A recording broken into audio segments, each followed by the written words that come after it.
আজকে আমি আপনাদের সঙ্গে একদম সহজভাবে 3 রকমের লস্যির রেসিপি শেয়ার করব।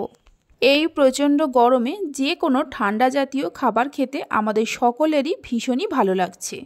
আর এইভাবে লস্যি বানিয়ে যাকেই খাওয়াবেন আপনার প্রশংসা করতে বাধ্য হবে। নমস্কার বন্ধুরা, রূপাস কিচেনে সবাইকে স্বাগতম। তাহলে চলুন দেখে নেওয়া যাক। শুরু থেকে শেষ পর্যন্ত দেখার জন্য আপনাদের কাছে অনুরোধ রইল। প্রথমে একটা পাত্রের মধ্যে নিয়ে নেব টক দই। এখানে 400 গ্রামের মতো টক দই আছে।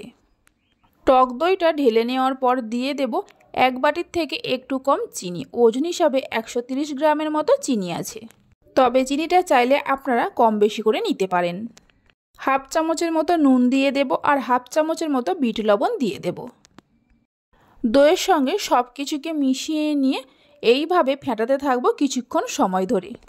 আপনারা চাইলে এই সমস্ত উপকরণগুলো মিক্সির জারের মধ্যে দিয়েও একটু ঘুরিয়ে নিতে পারেন, সেক্ষেত্রে সময়টা একটু কম লাগবে। কিন্তু এইভাবে যদি হাতে ফেটিয়ে লস্যিটা তৈরি করা যায়, এর স্বাদ খুব ভালো হয়।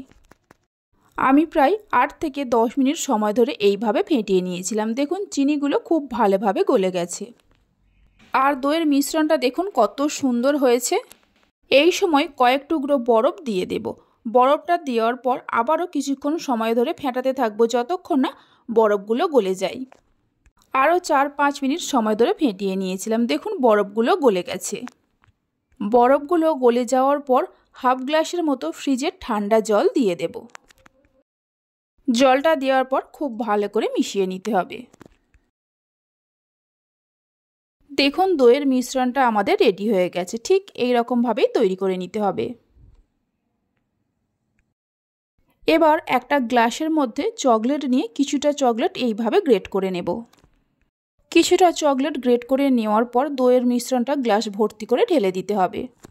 দইয়ের মিশ্রণটা ঢেলে নেওয়ার পর চামচ দিয়ে চকলেট আর দইয়ের মিশ্রণটাকে একটু মিশিয়ে নিতে হবে। এবার আরও একটু চকলেট এর ওপরে গ্রেট করে নিয়ে দিয়ে দেব। এতে দেখতেও ভালো লাগবে আর খেতেও ভালো লাগবে। দারুণ স্বাদের চকলেটের লস্যি আমাদের তৈরি হয়ে গেছে। এবার ক্ষীরের লস্যি তৈরি করে নেব। তার জন্য গ্লাসের মধ্যে একটা সন্দেশকে এইভাবে ভেঙে নিয়ে দিয়ে দিতে হবে। তারপর দইয়ের মিশ্রণটা গ্লাস ভর্তি করে ঢেলে নিতে হবে। দইয়ের মিশ্রণটা ঢেলে নেওয়ার পর চামচ দিয়ে সন্দেশ আর দইয়ের মিশ্রণটাকে মিশিয়ে নিতে হবে। এর ওপরে অল্প একটু সন্দেশকে এইভাবে ভেঙে নিয়ে দিয়ে দেব। আপনাদের পছন্দ মতো যে কোনো সন্দেশ দিয়ে এই ক্ষীর লস্যি বানাতে পারেন। ক্ষীরের লস্যিটা তৈরি হয়ে গেছে। আরও একটা গ্লাসের মধ্যে দইয়ের মিশ্রণটা ভর্তি করে ঢেলে নেওয়ার পর একটা গন্ধরাজ লেবু নিয়ে লেবুর সবুজ অংশটা গ্রেট করে নিয়ে এর ওপরে দিয়ে দেব।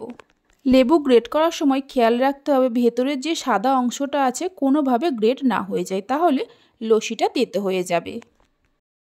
সবুজ অংশটা অল্প করে গ্রেট করে নেওয়ার পর ওই লেবুটা কেটে নিয়ে হাফ চামচের মতো লেবুর রস দিয়ে দেব।